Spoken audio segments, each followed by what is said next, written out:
5 جنوری ہے, راتوں کو جو تباہی ہوتی ہے, شراب بھی چلتی ہے, پٹاخے بھی پھوٹتے ہیں, فائرنگ بھی ہوتی ہے, لوگ خوشی مناتے ہیں, تو یہ بھی ان لاجیکل کام ہیں سارے.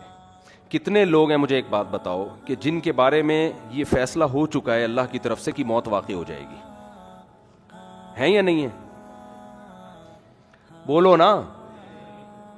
بہت سے مر چکے ہوں گے, کچھ کورونا سے مرے ہوں گے. ابھی ہمارے ایک جاننے والے ہیں, ان کا 15 سال کا لڑکے کو کل قتل کر دیا کسی نے, ٹارگٹ کلنگ میں یا کسی ڈکیتی میں, مجھے پوری ڈیٹیل معلوم نہیں. 15 سال کے لوگ بھی جا رہے ہیں, 20 سال کے لڑکے بھی جا رہے ہیں, 60 سال کے بھی جا رہے ہیں, 50 سال کے بھی جا رہے ہیں, اور وہ بھی خوشی منا رہے ہوں گے, پٹاخے پھوڑ رہے ہوں. آپ کی موت کا پیغام لے کے آ رہا ہے, صحیح ہے نا. اور جن کی موت کا پیغام لے کے نہیں آ رہا, بہت سے نہیں بھی مریں گے, ایسا بھی ہوگا. تو ان کے بارے میں بہرحال یہ پیغام لے کر آ رہا ہے کہ آپ اس سال مریں گے تو نہیں, لیکن مرنے کے 1 سال قریب ہو جائیں گے آپ. آئی بات سمجھ میں؟ جب رات 12 بجیں گے تو اس کا مطلب سیدھا سیدھا یہ ہے کہ اگر کوئی 60 سال کی زندگی لے کر آیا تھا تو اس کی, اور وہ 40 سال کا ہو گیا ہے, تو اس کی زندگی میں 1 سال مزید کم ہو گیا ہے. کیا خیال ہے؟ غلط تو نہیں کہہ رہا؟ تو کون دنیا میں احمق اور بیوقوف ایسا ہے جو موت کے گھاٹ کے قریب جا رہا ہو اور جتنا قریب ہو رہا ہو مٹھائیاں کھا رہا ہو, وہ پٹاخے پھوڑ رہا ہو؟ اس کی میں ایک مثال دیتا ہوں. پشاور میں پھانسی گھاٹ تھا, آپ کو کراچی سے ٹرین میں بٹھایا گیا. بعض لوگوں کو پشاور میں پھانسی دی جاتی ہے, بعض کو لاہور میں ہوتا ہے نا, لاہور کا مجرم ہے یہ ملتان کا ہے, یہ وہاں جیل میں, تو لاہور فرض کر لیتے ہیں, اس کے اسٹیشن مجھے یاد ہیں. پشاور تو ہم اکثر بس سے یا جہاز, اکثر تو جہاز سے ہی جانا ہوتا ہے نا, تو وہ اسٹیشن یاد نہیں رہتے. لاہور آدمی ٹرین میں بھی چلا جاتا تو وہ سمجھانا آسان ہوگا. لاہور کے جیل میں آپ کو پھانسی دی جانی ہے. پھانسی کے بعد کیا ہوگا؟ آپ مر جاؤ گے, یہی ہوگا نا. اب یہاں لے کے جا رہے ہیں آپ کو, کراچی میں بٹھایا آپ کو, اور پہنچنا کہاں ہے آپ نے؟ آپ کو بتایا کہ جیسے ہی لاہور میں آپ اتریں گے سیدھا پھانسی گھاٹ میں جا کے آپ کو ہینگ کر دیا جائے گا, لٹکا دیا جائے گا, اور آپ کا انا للہ ہو جائے گا. لیکن ابھی نہیں لٹکا رہے, ٹھیک ہے, تو آپ خوش ہیں کہ یار ابھی الحمدللہ میں بچا ہوا ہوں, لیکن لاہور پہنچتے ہی لٹکا دیا جاؤں. اب ٹرین یہاں سے چلنا شروع ہوئی, حیدرآباد پہنچی. آپ کو بتایا کہ درمیان میں 6 اسٹیشن آئیں گے. کتنے اسٹیشن آئیں گے؟ 6 اسٹیشن آئیں گے. جہاں ٹرین رکے گی وہاں چائے پانی کا انتظام ہوگا. اب پہلا اسٹیشن آیا حیدرآباد, آپ مٹھائی بانٹ رہے ہو, پہلا اسٹیشن آ گیا بھائی, مبارک. پہلے سے ٹھا ٹھا ٹھا ٹھا پہلا اسٹیشن. بتایا ہر 2 گھنٹے بعد ٹرین رکے گی, یا ہر 18 گھنٹے, کم سے کم 18 گھنٹے آج کل لگتے ہیں, 18 گھنٹے, ہر 3 گھنٹے کے بعد ٹرین کا اسٹے ہوگا. ٹرین چھوڑو, ڈائیو پہ آ جاؤ یار, کیونکہ ہر 3 گھنٹے بعد ڈائیو رکتی ہے نا. مثال ایسی دو جو بالکل ڈائیو میں جب بیٹھو تو آپ کو سمجھ میں آئے گا اچھا یہی میرے ساتھ دنیا میں بھی ہو رہا ہے. سمجھ میں آ رہی ہے بات؟ یہی میرے ساتھ کہاں ہو رہا ہے؟ دنیا میں. ڈائیو کراچی سے ڈائریکٹ جاتی ہے لاہور, پہلے نہیں جاتی تھی, اب جا رہی ہے. تو کراچی سے ڈائریکٹ لاہور جا رہی ہے. فرض کرو 18 گھنٹے کا سفر ہے, اور ہر 3 گھنٹے بعد, جب میں نے ڈائیو میں سفر کیا تو 3 گھنٹے بعد ہی اسٹے ہوتا تھا, اب پتہ نہیں شاید اسکیجول چینج ہو گیا ان کا. 3 گھنٹے بعد اسٹے ہوگا, تو 3 گھنٹے کے لحاظ سے 6 اسٹیشن درمیان میں 6 دفعہ اسٹاپ آئے گا. ڈائیو کا جو اسٹاپ کرے گی وہ کم سے کم 6 دفعہ اسٹاپ کرے گی. آپ بیٹھے, آپ کو پتا ہے بھائی جہاں میں لاہور میں اترا تو میری زندگی کے ایام ہوئے ختم. اب پہلا جب ڈائیو نے اسٹے کیا, پہلا جو اڈا آیا, پہلا جو ڈائیو کا اسٹینڈ آیا, وہاں پر اتارا, 3 گھنٹے آپ کے مکمل ہو گئے. آپ نے کہا 4تھا گھنٹہ شروع ہو رہا ہے, ہاں ٹھا ٹھا ٹھا ٹھا ٹھا, 3 کمپلیٹ ہو گئے, اب 4تھا, یعنی پہلا اسٹیشن ختم, اب اگلا شروع ہونے کی خوشی میں ٹھا ٹھا ٹھا ٹھا ٹھا. شراب بھی پی رہے ہو, ناچ بھی رہے ہو, انجوائے بھی کر رہے ہو. ہیپی نیا اسٹیشن, ہیپی نیا نیو اسٹینڈ. تو لوگ کہیں گے نا بھائی تو لگتا ہے موت کے خوف سے تو باولا ہو گیا ہے, تو کیا ہو گیا تیری. بعض دفعہ آدمی پر اتنا خوف ہوتا ہے, میں نے دیکھا ہے بعض لوگوں کو خوف سے ہنس رہے ہوتے ہیں کیونکہ دماغ الٹ جاتا ہے ان کا. حقیقت ہے یہ, جب بہت زیادہ خوف ہوتا ہے نا آدمی کے جو نروس سسٹم ہے وہ سارا آؤٹ ہو جاتا ہے, وہ بریک ہو جاتا ہے, اور آدمی الٹی الٹی باتیں کرنا. غم میں بھی بہت بعض لوگوں کو ہم نے دیکھا, بہت غم ہوا, شوق لگا, ہنسنا شروع کر دیا انہوں نے, تو یہ خطرناک ہوتا ہے. ڈاکٹر کہتے ہیں اس کو رلاؤ, ایسے مریضوں کو ڈاکٹر کہتے ہیں رلاؤ ان کو, کیونکہ بھائی غم ہے تو رونا چاہیے نا, ہنس کیوں رہا ہے یہ؟ تو اس سے بڑا پاگل ہے یہ جو نیو ایئر منا رہا ہے. اچھا اب اگلا اڈا آیا, پہلا آیا نا تو آپ نے مٹھائی اور انجوائے اور ٹھا ٹھا کلابازیاں کھائیں اور زبردست جھنڈیاں لگائیں, بتیاں لگائیں. کوئی مولوی بیٹھا ہوا تھا وہاں, اس نے بولا بس تیرا دماغ خراب ہو گیا ہے, تو موت کے قریب ہو گیا ہے, تو پھانسی گھاٹ پہ جا رہا ہے, تو وہاں تو چھولے کھلکانے تھوڑی جا رہا ہے, تو وہاں پہ تیرے وہاں دال چاول کا انتظام تھوڑی ہے, تو مرے گا ابھی.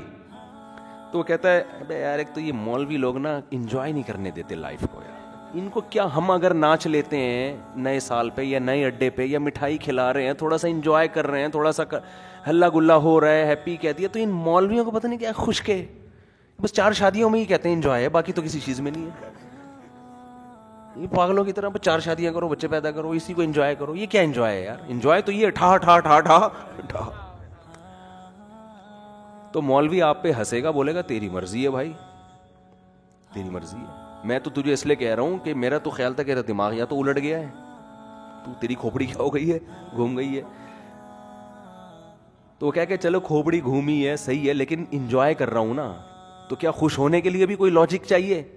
تو اس سے مولوی کوئی عقل مند ہوگا, وہ کہے گا دیکھ بھائی عقل کا تقاضا ہے کہ چونکہ تو موت کے قریب ہو رہا ہے نا, موت کے قریب ہو رہا ہے, تو اگر تو غیر مسلم ہے تو الٹا ناچ, سیدھا ناچ, شراب پی. ہم تو کہتے ہیں تو پھانسی سے پہلے بھی کافی پی کے انجوائے کرتا ہوا مر. اچھا ہے, تجھے انجوائے کرنے کے لیے کوئی لاجک نہیں چاہیے, بھلے تو اس کی لاجک بنتی نہ ہو خوش ہونے کی, لیکن تو غیر مسلم کو کوئی لاجک نہیں چاہیے. وہ کہہ رہے خوش ہونے پر گورنمنٹ کی طرف سے کوئی پابندی نہیں ہے, کوئی بھی کسی بھی ٹائم پہ خوش ہو سکتا ہے. چلو پھانسی کے پھندے پہ جا رہا ہے تو وہ یہ سوچ سکتے ہیں کہ یار چلو غم کے موقع پہ اگر خوش ہو کے جاؤ تو اچھا ہے نا, ٹینشن لے کیوں. لیکن جب مسلم ہوگا نا,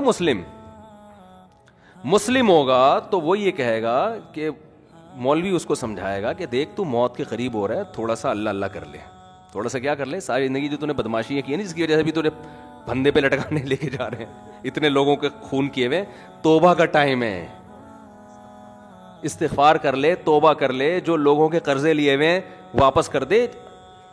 جیسے ہم چاہتے ہیں اب لٹکنا تو ہے تو نے, لیکن دنیا میں تو تیرا بیڑا غرق ہو گیا, وہ ٹھکانہ تیرا اچھا ہو جائے. اول تو کوئی غیر مسلم بھی عقل مند ہوگا نا, وہ کہے گا جو آخرت کو نہیں مانتا, وہ بھی کہے گا یار یہ خوش ہونے کا موقع ہے نہیں, مصنوعی خوشی ہے. وہ بھی کہے گا یار کسی اور بات پہ خوش ہو جاؤں گا میں, یہ سمجھ میں نہیں آ رہی. لیکن مسلمان کا تو کوئی تک بنتا ہی نہیں ہے. اب اگلا اڈا آیا, 3 گھنٹے پھر پورے ہو گئے, پھر آپ ٹھا ٹھا ٹھا کر رہے ہو, اور بالکل اب لاہور پہنچنے میں صرف 3 گھنٹے رہ گئے, تو آپ خوشی سے باولے ہو گئے, بالکل پاگل ہو گئے آپ خوشی میں. او بھائی اب تو انجوائے کرو, 60ویں سالگرہ بھی لوگ منا رہے ہیں, 90 سال کا ہوتا ہے تو بھی کیک کاٹ رہا ہوتا ہے سالگرہ کے. تو بالکل یہی کام ہو رہا ہے کہ آپ جو ٹائم لے کر آئے تھے قبر کے آپ قریب ہوتے جا رہے ہیں. ہر سال یہ ایک ڈائیوو کے اڈے کی طرح ایک اڈا ہے, ہر سال ختم. کسی کے بارے میں اللہ نے لکھا ہوا ہے 2030 میں مرے گا, کسی کے بارے میں لکھا ہوا ہے 2035 میں مرے گا, کسی کے بارے میں لکھا ہوا ہے کہ 2040 میں. میرا خیال ہے ہم میں سے اس وقت کوئی بھی ایسا نہیں ہے جو 3000 میں مرے گا جا کے, اس سے پہلے سب کا انا للہ ہو چکا ہوگا. یہاں تک کہ جو آج بچہ پیدا ہو رہا ہے نا, شاید 2030 تک وہ بھی زندہ نہ رہے, 3000 تک وہ بھی زندہ نہ رہے. تو اب جیسے جیسے آپ کا یہ اسٹیشن ختم ہو رہا ہے تو آپ موت کے قریب ہوتے چلے جا رہے ہیں. ہمارے حضرت مفتی رشید احمد صاحب رحمۃ اللہ علیہ, وہ جب سال تبدیل ہوتا نا, وہ تو اسلامی تاریخیں لکھتے تھے, تو جیسے 1417 ہجری ختم, 1418 لکھنا ہے, تو فرماتے میرا قلم لرز جاتا ہے لکھتے ہوئے, میرا قلم لرز جاتا ہے, ہاتھ لرز جاتا ہے. لے بھائی زندگی کی ایک اور شام ختم, زندگی کی ایک اور شام کتنی تیزی سے. مجھے یاد ہے میں جب ہم پہلے تاریخیں لکھتے تھے 1991, بہت جگہوں پہ تاریخ لکھتے تھے, وہ بھی ایک دور تھا نا. ہم کیا لکھتے تھے 1991, پھر 1992 آیا.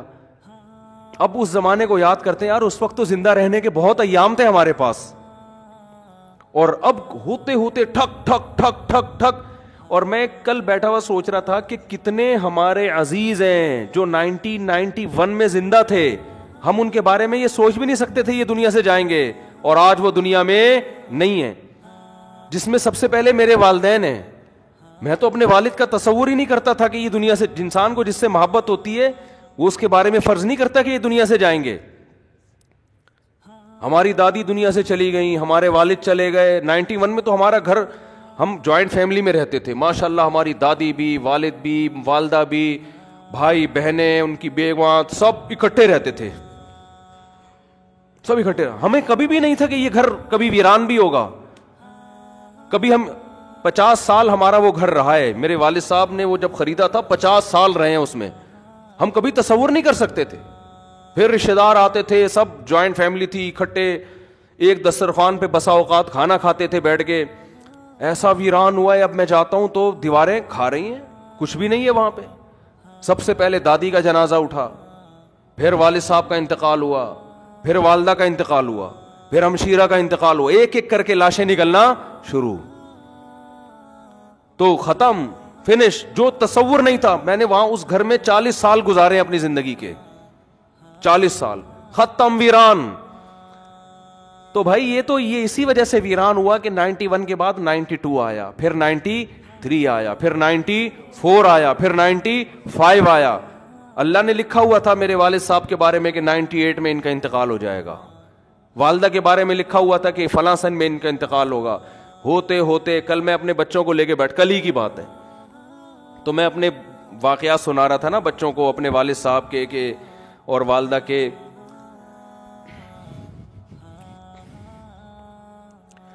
تو خیر, کیسے جو والدین انسان کے ساتھ محبت سے رہتے ہیں, کیسے جو ہے وہ مائیں روٹیاں پکا پکا کے زندگی بھر کھلاتی ہیں, کیا ایک محبتیں ملتی ہیں نا, کیسے ختم ہوتے ہیں دنیا سے.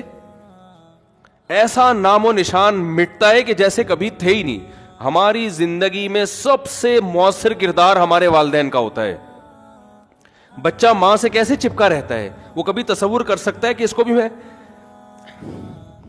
بھی میں کبھی قبر میں اتاروں گا, کبھی تصور ہوتا ہے اس کا. سب سے قریبی انسان کے اس کی ماں ہوتی ہے. کبھی سوچ سکتا ہے کہ ایک دن میں اس کو اپنے ہاتھوں سے قبر میں ڈال کر آؤں گا, کبھی سوچ سکتا ہے وہ. اتنے بڑے بڑے انسان کی زندگی میں سب سے بڑا حادثہ اس کے ماں باپ کا دنیا سے جانا ہے, سب سے بڑا حادثہ. تو میں کل بچوں کو لے کے بیٹھا ہوا نا, باتیں کر رہا تھا ان سے, تو بچے بھی اپنے ماں باپ کے بارے میں سمجھ رہے ہوتے ہیں یہ دنیا سے نہیں جائیں گے. تو میرا چھوٹا سا بیٹا ہے, میں اس بیٹے کو سمجھا رہا تھا, دیکھو ایک جیسے میں اس کو سمجھا رہا تھا کہ دیکھو جیسے آج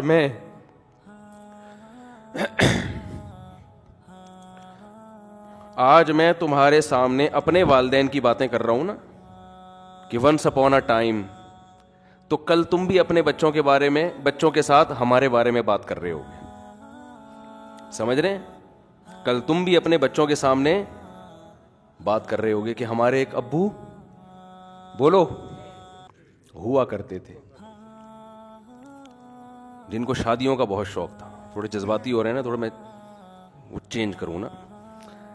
جن کو کیا بہت شوق تھا, یہ ان بچوں سے میں نے نہیں کہا جن کو شادیوں, یہ آپ کو میں کہہ رہا ہوں. تو میں بچوں کو سمجھا رہا تھا کہ آپ بھی ایک وقت آئے گا باتیں کیا کرو گے, ہمارے بھی ایک ابو ہوتے تھے, ممبر پہ بیٹھ کے بیان کیا کرتے تھے.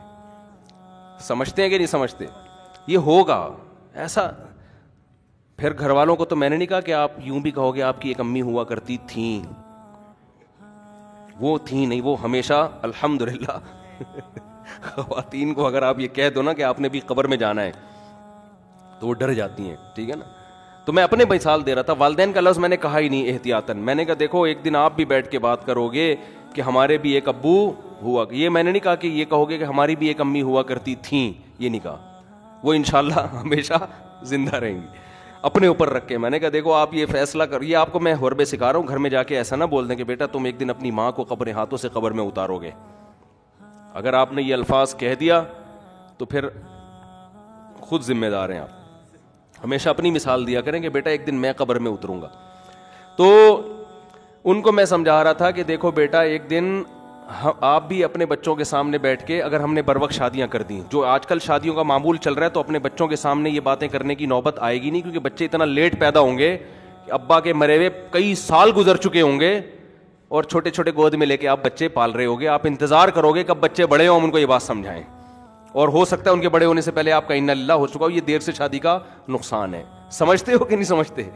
بچوں کو تربیت دینے کا ٹائم ہی نہیں ملتا انسان کو, بات سمجھانے کا موقع ہی نہیں ملتا, خود بڈھا ہو چکا ہوتا ہے وہ. آپ کی جوانی میں آپ کی اولاد جوان ہو جانی چاہیے. تو میں ان کو سمجھا رہا تھا, دیکھو ایک دن آئے گا کہ آپ بھی بیٹھ کے یہ باتیں اپنی اولادوں کو بتا رہے ہو کہ ہمارے ونس اپون اے ٹائم ایک عدد ہمارے بھی ابو ہوا کرتے تھے, یہ کرتے تھے, یہ باتیں کرتے تھے, اس بات پہ غصہ کرتے تھے, وغیرہ وغیرہ. تو اتنی تیزی سے زندگی کے ایام میرے بھائی گزر رہے ہیں, قبرستان آباد ہو رہے ہیں, مر مر کے لوگ دھڑ دھڑ, اور بحریہ ٹاؤن میں دل اٹکے ہوئے ہیں, بحریہ ٹاؤن میں پلاٹ, بحریہ ٹاؤن میں گھر. ابے تو کیا کرے گا سر, تو دیکھ تو صحیح ہے, بہت خوبصورت ہے بحریہ ٹاؤن, میں بھی گیا ہوں 2-3 دفعہ, واقعی بڑا خوبصورت ہے. لیکن آدمی دیکھتا ہے کہ یار تو میری زندگی کا 1 سال ختم, تو میرے لیے کیا کرنا ہے یار, خوبصورت ہو یا بدصورت ہو, میں نے کرنا کیا ہے. جتنا بھی دیکھو, جو پھانسی کے پھندے کی طرف جا رہے ہیں نا لاہور, ہر 3 گھنٹے بعد ایک اڈا ختم ہو رہا ہے اور قریب ہوتا جا رہا ہے, تو وہ اتنے کھیت اور وہ جو کھلیان اور بلڈنگوں کو دیکھ کے کبھی متاثر نہیں ہوگا. کہہ رہے اپنے دوستوں سے کہے گا یار یہ تمہارے لیے ہیں, یہ میرے لیے نہیں ہے. حتیٰ کہ جب لاہور اسٹیشن کے قریب پہنچے گا تو اس کو بحریہ ٹاؤن نظر آئے گا. اب لوگ کہیں گے اس پھانسی پہ لٹکنے والے کو کہ دیکھ کیا خوبصورت بحریہ ٹاؤن, کیا وہ کہے گا تیرے لیے ہے, میرے لیے نہیں ہے, میرے تو پاؤں قبر میں لٹکے ہوئے ہیں. تو بھائی جیسے اس پھانسی کے پھندے کے پاؤں قبر والے کے پاؤں قبر میں لٹکے ہوئے نا, ہم سب کے لٹکے ہوئے ہیں قبر میں. یہ اس خوش فہمی میں نہ رہے کہ وہ جا رہے ہیں ہم نہیں جا رہے. کوئی پتہ نہیں اگلے سال ہم میں سے آپ میں سے کون زندہ رہتا ہے کون نہیں رہتا, اور رہ لے تو اگلے سال نہ تو 20-30 سال کے بعد, وہ بھی جب آپ بہت زیادہ صحت کو مینٹین رکھو, پھر بھی امکان ہے کہ شاید بچ جاؤ. ورنہ جو لائف اسٹائل ہے اس میں تو ویسے بھی بحریہ ٹاؤن وغیرہ کی پھٹیک پالنی نہیں چاہیے انسان کو. میں نہیں کہہ رہا بحریہ میں پلاٹ نہ لیں, لوگ میری ان باتوں کا غلط مطلب لیں, دل نہ لگائیں, سمجھ رہے ہو نا, دل وہاں لگائیں جہاں جا رہے ہیں آپ. ظاہر ہے دنیا میں رہنا ہے تو پلاٹنگ بھی ہوگی اور انویسٹمنٹ بھی ہوگی, کھانا پینا ہے, ٹھیک ہے کرتا ہے انسان. جیسے جو پھانسی کے پھندے کی طرف جا رہا ہے وہ بھی راستے میں پانی تو پیے گا نا, کھانا بھی کھائے گا, انجوائے تو کرے گا جو تھوڑی بہت لائف کے ایام رہ گئے ہیں.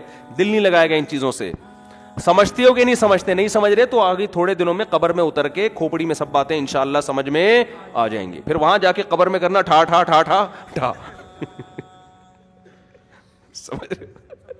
جس دن قبر میں اترو نا, مرنے کا ڈاکٹر آ کے بتا دے آپ کی زندگی میں 1 گھنٹہ رہ گیا ہے, تو آپ کہنا یار 2021 پہ میں نے ٹھا ٹھا ٹھا, 22 پہ میں نے ٹھا ٹھا ٹھا کیا تھا, 1 سال گزر گیا تھا, اس کا مطلب اب میں 59 کا یا 60 کا ہو گیا, اب میری زندگی کے سارے سال ختم ہو گئے. واہ رے واہ, ڈاکٹر کو ہی اٹھنا اڑا دینا ٹھا ٹھا ٹھا.